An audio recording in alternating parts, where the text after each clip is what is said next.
Саламатсыздарбы, урматтуу телегөрүүчүлөр, эфирде телеклиника көрсөтүүсү. Ал эми бүгүнкү биздин программабыздын темасы эшикте кыш мезгили абанын температурасы төмөндөп, сасык тумоо оорусу күч алды. Дал ушул сасык тумоонун кантип алдын алабыз, кантип дарылайбыз жана кабылдоосу эмнелерге алып келет? Адис сиздерге кеңеш бермекчи. Ооруну жашырсаң өлүм ашкере дейт. Андыктан ар бир оорунун алдын алуу абзел. Ардактуу телегөрүүчүлөр, бизде студиябыздын коногу менен тааныштыра кетсем, Нарын облустук үй-бүлөлүк медицина борборунун директорунун орун басары, дарыгер Ишекеева Ибарат Төрөгуловна бүгүн бизде студиябыздын мейманы. Саламатсызбы? Саламатсызбы. Кутмандуу күнүңүз менен. Биз айтып атпайбызбы, абанын температурасы төмөндөп, сасык тумоо күч алып, балдар арасында, чоңдор арасында азыр абдан курч кармап жаткан учуру. Деги эле ушул сасык тумоо деген эмне оору? Бул кандай жолдор аркылуу жугат? Бул дем алуу органдарынын вирустук оорусу деп жалпылап айтып кетсек болот. Анын ичине бул сасык тумоо, бул орусча айтканда грипп, андан тышкары аденовирус, риновирус, парагрипп, анан респираторно-синциативный грипп деп көп түргө бөлүнөт. Бул негизи эле вирустар өпкөнү жана жогорку дем алуу органдарын жабыркатуучу 200дөн ашык вирус бар. Булардын эң эле көп кездешүүлөрү бул жаңы элеки мен айтып кеткендер. Ага азыркы учурда акыркы жылдары бизде пандемия болуп кеткен коронавирусту да кошсок болот. Сасык тумоо боюнча айтып кете турган болсок, азыркы учурда сасык тумоо көп күч алып атканын себеби азыркы учурда бизде температуранын сиз айтып кеткендей төмөндөшү. Бул төмөндөгөндө биздин организмде муздак аба менен дем алганда биздин организмибиздеги жергиликтүү өпкөнүн иммунитети төмөндөп кетет. Ошого байланыштуу да болушу мүмкүн. Андан тышкары бул муздак аба бул вирустардын көбөйүп өрчүпөнүшүнө алып келет. Мындай жагымдуу шартты түзүп берет да, ошого байланыштуу ошондой. Андан тышкары бул сасык тумоонун дагы андан тышкары бөлүнө турган түрлөрү бар. Буларды айта кете турсак, H1N1, H1N2, H2N2 деп бөлүнөт. Азыркы учурда статистиканы алып, мындай алардын баары бул симптомдорунан гана айырмаланат. Ошого симптомдорунун окумуштуулары баягы изилдеп чыгып, бул азыркы учурда N1, H1 күч алып жатканын айтып жатышат. Ошол сасык тумоо балдар арасында абдан күч алып, Нарын облустук инфекциялык бөлүмү, балдар бөлүмү дал ушул ооруну жуктуруп алып жаткандар абдан көп экен. Айтсаңыз, ушул балдар арасында сасык тумоону кантип алдын алсак болот жана жуктуруп алгандан кийин балдарды кантип дарылайбыз? Үй шартында дарылоого болобу? Балдар арасындагы болуп жаткан сасык тумоону айта кете турган болсок, мунун эң биринчи себеби бул балдардын иммундук системасынын толугу менен өрчүп бүтө электигине байланыштуу болот. Ошого бизде азыр балдардын стационарда дарыланып жатканын себеби да ошол. Эми вирус жөнүндө айта кете турган болсок, бул воздушно-капельный деп коебуз, аба тамчы аркылуу жуккандыгына байланыштуу. Бул мурун көңдөй менен вирус кирет. Мурун көңгөйүнөн киргенден кийин жана бизде насмарк пайда болуп атпайбы? Мурундан суу агып, бизде ушул жерден киргенде сразу организмибиз ответ берип, бул жерден бизден мурун көңдөйүнөн слизистая оболочка сууну көбүрөөк бөлүп чыгып баштайт. Ошонун аркылуу бизде биринчи защитный свойство, то есть ошондой эле коргонуучу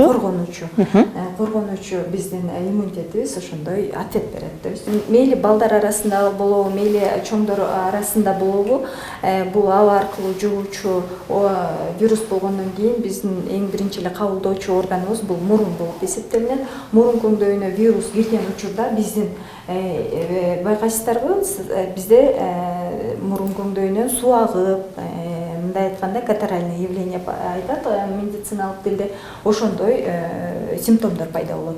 Бизде мурундан көп суу агып, көздөрүбүз жашылданып, биздин аба аркылуу жукканда бизде көз анан мурун чыйнауынын кабылдоосу пайда болот. Мурун көңдөйүнөн күрөшүп отуруп, андан ары вирус ал жактан чыгып өпкө жолдоруна түшөт. Өпкө жолдоруна түшкөндө мына могул жердеги бизде мурдубуз бырылдап баштагандан кийин эле тамагыбыз уже кыркыра баштайт. Тамагыбыз кыркырап, мындай боли приглотание, то есть жутканыбызда ооруп, першение деп коет, мындай жаман акыбалда болот да, мындай айтканда. Андан ары вирус өтүп өпкөгө кирет. Эгерде ошол жерден организм токтото албаса, андан ары иммунитет күрөшө албаса, андан ары өпкөгө кетет. Өпкөнүн былжырчаларын козгоп, жабыркатып, анан жабыркагандан кийин жанагы өпкөнүн аркы түпкү бронха деп коет, андан аркы альвеолалардын мына карап турсаңыздар, мына бул трахея, бул жерден трахея кеткенден бронх, главный бронхтор кетет, андан бронхиоладан кийин, андан кийин альвеола деп коет. Ушулардын баары жабыркап, булардын баарынан өткөндө эгерде биздин иммунитетибиз убагында жеринде ал вирусту өлтүрүп кала албаса, ары кете берип, анан өпкөнүн могул альвеола жактарынын баарын бүт жабыркатканда биз пневмония деген ооруга чалдыгабыз. Балдар арасында көп кездешүүсүн айта кеткенде, бул жерде жаңы элеке айтып жаткан иммунитеттер жергиликтүү местный иммунитет деп коет. Жанагы өпкөдөгү бизде вирус болобу, кандайдыр бир башка аба аркылуу кирген сырткы нерселердин баарын айдап чыгуучу бизде мицелийлер бар өпкөдөчү. Өпкөнүн ички бетинде ошолор балдарда жакшы өөрчү элек болот да. Ошон үчүн алар вирусту кайра айдап чыга да албайт. Биринчи себеби, экинчи себеби жанагы мурунда пайда болгон суу деп атпайбызбы? Ошол сыяктуу ал суу өпкөдө дагы пайда болот, отек деп коебуз. Ошолордун баарындагы мицелий чыгара албайт. Анан жанагы бала пневмония болуп кетиши, кабылып калуусу ошондон себептен да. Ошол балдар сасык тумоо деп ата-энелер көп маани бере беришпейт. Ошон менен катар үйдө дарылоону уланта беришет. Айтсаңыз, үйдө дарылоо туурабы? Бул өзү эле вирус, острый респираторный вирусный инфекция деп коюп атпайбызбы? Жалпы айтып кеттим жаңы эле. Ошол вируска негизи бул дүйнө жүзүндө дары жок. Бул вируска мисалы сиз кабылдаганда билбейсиз кайсыл вирус организмге кирген, анан биз кайсы вирусту өлтүрүүбүздү билбейбиз. Ошон үчүн бизде айта кетерим, өзүңүздөр билип, ар кандай вируска каршы дарыларды алып, жана антибиотик деп коебуз, антибактериальный препараттарды алып ичип, анан дарыгерге кеч кайрылгандыгынын себебинен жанагындай кабылдоолор пайда болуп, жанагындай больницага жатып өтө өөрчүтүп ийип атышкандарынын себеби бул ошол. А негизи вирусту айта кете турган болсок, вирус организмге киргенден кийин биздин организм өзү иммунитетти иштеп чыгып, өзү кайра дарылаганга жетишет. Эгерде биздин иммунитетибиз ошондой күчтүү боло турган болсо. Ошол сасык тумоону жуктуруп алып эле алгачкы белгилери билингенден баштап эле ата-энелер өзүн билемдикке салып, антибиотикти дароо эле пайдаланып башташат. Антибиотикти пайдалануу ден соолукка канчалык таасирин тийгизет? Антибиотикти биз качан колдонушубуз керек? Бул вирус кирди биздин организмибизге, киргенден кийин баягы жаңы эле айтып кетпедимби, өпкөнүн терең жагына киргенден кийин биздин организмдеги иммунитет начарлап кеткендигине байланыштуу вторичная инфекция деп коет. Бул үстүнөн бактерия, баягы иммунитет жакшы болуп вирус жок болсо, ал бактерияларды биздин организм өпкөдөгү местный иммунитет аны алып чыгып жоготуп салмак, же болбосо кучактап аны өлтүрүп салмак. Эгерде бул жерде вирус ушул жерде жашап аткан болсо, местный иммунитет начарлап кеткен болсо, сырттан келген бактерияны өлтүрө албайт. Бул организм жедебайт. Ошого вторичная инфекция пайда болуу, анан пневмония, жана бактериальная пневмония аныкталгандан кийин гана антибиотикти ичишибиз керек. Антибактериальная деп өзү айтып турбайбы? Бул бактерияны өлтүрөт, вирусту эмес. Демек организмдеги пайдалуу жана зыяндуу заттардын баарысын антибиотик тандап отурбай эле өлтүрүп коет экен. Анан иммунитетти да алдап коет да. Иммунитет, вирус менен күрөшүүчү иммунитет баягы антибиотикке алданып калып, дагы вирус менен дагы күрөшкөнгө алы жок болуп калат. Негизи эле балдарды үйдөн дарылоодо айтып кетмекчимин. Үйдөн дарылаганда жанагындай вирустук бактериалдык да препараттарды колдонбоңуздар. Себеби бул организмдеги жаңы эле иммунитеттин төмөндөшүнө алып келет. Эң негизгиси эле балага вирустун жугуп калганы билинген болсо, анда баланы жылуулап, суусундукту көбүрөөк берип, жанагындай муздак абага чыгарбай, үйдөгү эле укалоо, то есть өпкөгө массаж деп коет. Ошол укалоо иштерин жасап, ысык чай, жанагындай иммунитеттин күчтөөчү дарыларды эмес, иммунитеттин күчтөөчү тамак аштарды жакшылап берүү зарыл. Себеби бул вирус иммунитеттен эле көз каранды. Иммунитет кандай болсо, вирус да ошондой өрчүйт да. Анан өз алдынча эч кандай препарат бербөөңүздөрдү сунуштайбыз. Айта кете турган болсок, бул жерде иммунитет деп атпайбызбы жантан бери. Бул жерде чоңдор 60 жаштан жогоркулар, жанагындай өнөкөт оорулары барлар жана боюнда кош бойлуу аялдарга бул вирус өтө мындай кооптуу деп айтып кетсек болот. Себеби жанагындай өнөкөт оорулары бар болгон болсо, бул жердеги жүрөк оорулары, сахарный диабет, андан тышкары өпкө оорулары деп коебуз, хроническая обструктивная болезнь легких. Ошолордун баары бир кандайдыр бир осложнениялары менен калдоосу менен больницага, то есть ооруканага түшүп калышы мүмкүн. Мунун коркунучтуусу дагы өлүмгө да алып келиши мүмкүн. Себеби жанагындай кабылдоо деп атпайбызбы, бул организм күчтүү болбогондон кийин ала вирусту органдан алып чыгып кете албай калат да. Ошого байланыштуу ошондой болушу мүмкүн. Айтсаңыз, жеке эле жаш балдар арасында жана чоңдор арасында сасык тумоонун дарылануусун айтып атпайсызбы? Ал эми ушул сасык тумоо кош бойлуу айымдар үчүн кандай оору? Кош бойлуулар боюнча айта кете турган болсок, кош бойлуу үчүн өтө кооптуу. Себеби бул вирус плацента аркылуу баланы да жабыркатышы мүмкүн.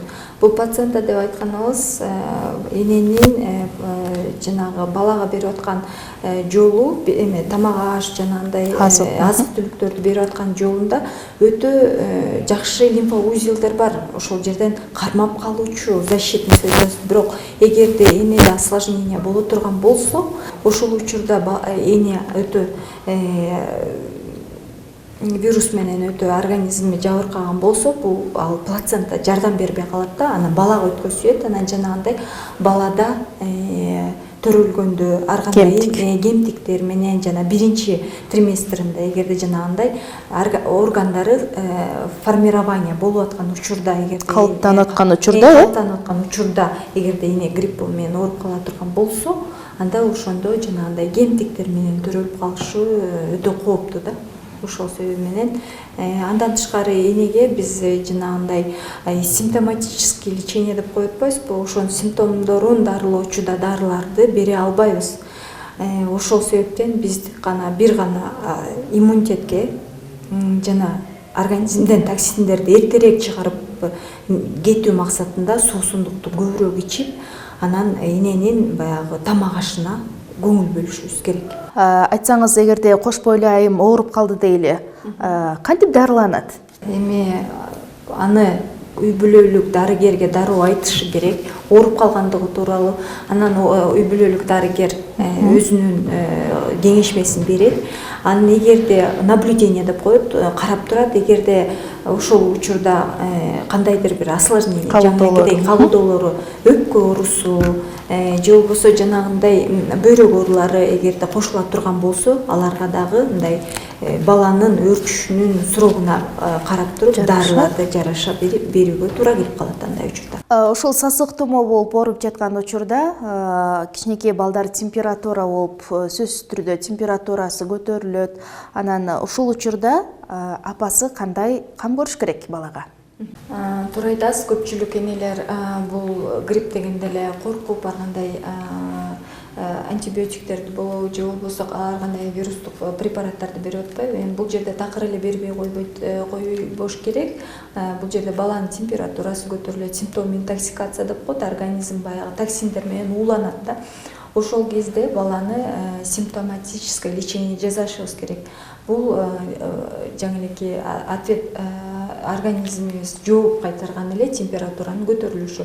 Бул жерде көпчүлүк ата-энелерибиз баягы иммунитеттин иштешине дагы тоскоол болуп, эрте эле жанагындай парацетамол, то есть температураны түшүрүүчү дарыларды берип салат да. Бул андай болбошу керек, себеби биздин организмибиздин иммунитеттин иштеп чыгышына дагы жардам беришибиз керек. Кайсы учурда беребиз парацетамолду? Парацетамолду 38-5ке чыкканда анан биз балага беришибиз керек. Ага чейин баланын баягы жоом кан тамыры өтчү органдарын ачып коюп, мисалы мындай айтканда, мойнун же болбосо колтугун, паховый деп коет, паховый область, жука чырайлары, ошол жерлерин ачып, балага мындай организмде көтөрүлүп аткан температуранын сыртка берүүсүнө шарт түзүшүбүз керек да биринчи. Анан биздин ата-энелерибиз көп учурда эле температура болуп атыптыр деп төрөлүүсүнө журкан жамынтып, жылуу кийинде отургузуп коет. Биз ал организмдеги температураны кайра көтөрүп атканыбызда, көтөрүшүнө кайра жардам берип атканыбыз болот. Ошого чейин 38-5ке чыкканга чейин эле биздин жанагы эле айтып өткөн жука кийинтип, баягы мустак эмес, комнатная температура деп коет, ошол жерде мындай баланы жукарак чечитип коюшубуз керек. Анан ошол учурда 38-5тен да өтүп аткан болсо, анан жаңы элеке эле температураны түшүрүүчү дары-дармектерди колдонсок болот.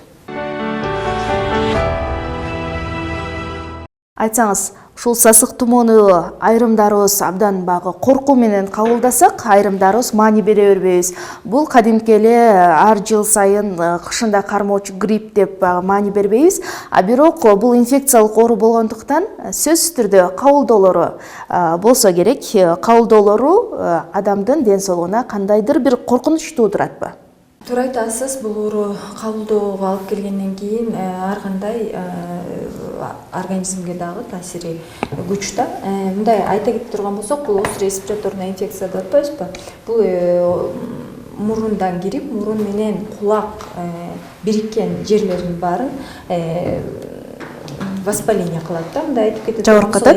Жабыркатат. Эң негизгиси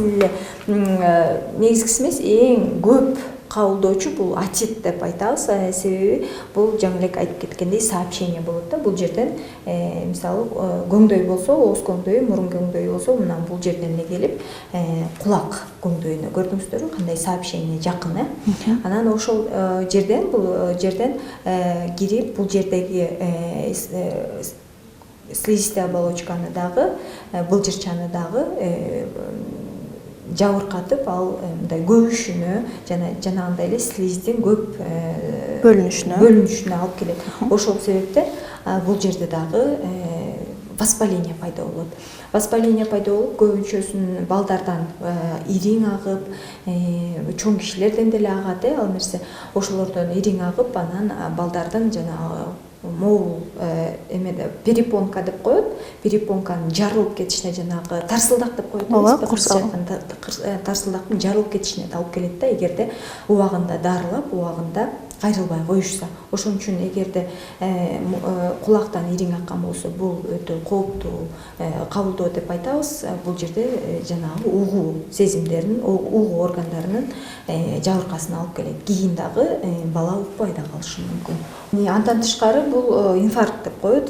Бул вирус болгон организмге органдардын баарын жабыркатканда, бул жерде жанагы 60 жаштан жогорку өпкө оорулары, жүрөк оорулары менен ооруп жүргөн адамдардын ушул эле органдары, иммунитеттери начарлап кеткендигинен, бул жүрөктүн тегерек четиндеги чыйылгабына суу толуп кетиши, инфаркт, инсульттун кайра бериши дагы кооптуу кабылдоо деп эсептелинет. Андан тышкары бөйрөк ооруларын алып келет. Бул көбүнчө жаш балдарда, то есть жанагы подростковый возрастта көп кездешет да. Бул вирус бөйрөктү да жабыркатат. Бөйрөк ооруганда кадимкидей эле пиелонефрит деп коебуз, бөйрөктүн чашечная-лоханичная системасын ошол сезгенүүсүнө алып келет. Сезгенүүсүндө жаңы элекедей эле отек пайда болот. Отектин негизинде бөйрөк ооруп, анан жанагы зааранын чыгышына да тоскоол берет. Бул жанагы кээ бирлер ар кандай осложненияда кабылдоосунда острый почечная недостаточность деп коет, курч, даже заран чыкпай калышына алып келет да. Ошол коркунучтуу кабылдоосу бар. Ошон үчүн бул вирустук инфекция десек эле олтоң ойлобойлук. Эгерде убагында дарыланып, иммунитетти убагында көтөрбөгөн болсок, ушул мен жогоруда айтып кеткен кабылдоолорго алып келип, адамдын органдары өтө жабыркап кайра калыбына келбөөчү жабыркоолорго алып келиши мүмкүн. Урматтуу жарандар, урматтуу ата-энелер, ушул грипп жөнүндө айта кете турган болсок, баарыңыздар этият болушуңуздарга каалайм, себеби бул оору баарыбызды аябайт. Жаңы эле айтып кеткендей, кабылдоолорго баары кабылып калышы мүмкүн. Үйдөн өзүңүздөр дарыланып, өзүн билемдик кылып антибиотиктерди колдонбоңуздар. Эгерде оор формаларына кабылган болсоңуздар, тезинен үй бүлөлүк дарыгерлер борборуна кайрылып, туура дарылоону алууңуздарды суранабыз. Ыраазычылык. Ардактуу телекөрүүчүлөр, мынакей биз болсо ар бир оорунун алдын алуусун, дарылоосун бардыгысын дал ушул телеклиника көрсөтүүсүнөн айтып келебиз. Бизден эч кайда алыстабаңыздар. Кийинки көрсөтүүгө чейин сак саламатта туруңуздар.